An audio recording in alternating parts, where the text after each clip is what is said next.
La première loi, c'est la loi de pure potentialité.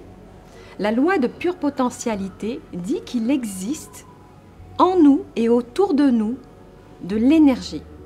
Tout est énergie, tout est vibration. Quel que soit l'élément humain, la matière vivante, les arbres, l'air, le ciel, le soleil, les murs qui nous entourent, le fauteuil, les vêtements que l'on porte, la table, la chaise, absolument tout est constitué d'énergie. Et l'énergie est une forme de la vibration. Et la vibration, elle émane des ondes avec des informations. Cette information est communiquée d'un point A à un point B. Cette information est transmise par des ondes électromagnétiques. À travers ces informations, nous pouvons communiquer les choix, les désirs que nous souhaitons voir arriver dans notre vie. La loi de pure potentialité nous dit aussi que nous vivons donc dans un monde vivant, le monde de l'énergie, de la vibration, et aussi qui est défini comme la grande conscience, la conscience universelle dans laquelle on vit.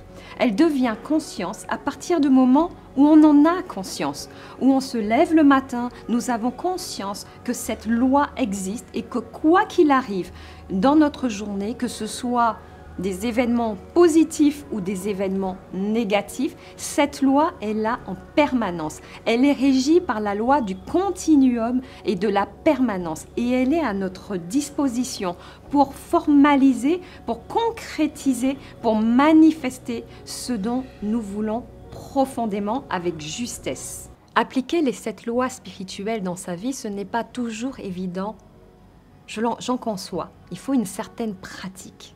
J'accompagne chaque personne, j'accompagne en individuel, j'accompagne également en groupe à mettre en pratique en fonction de sa propre vie, en fonction de ses désirs, à mettre en pratique, vraiment à expérimenter les 7 lois spirituelles et à manifester en un battement de cœur ce que vous désirez voir au plus profond de vous-même dans vos désirs, c'est-à-dire les désirs de l'âme, et à manifester au-delà de ce que vous auriez pu imaginer pour vous-même.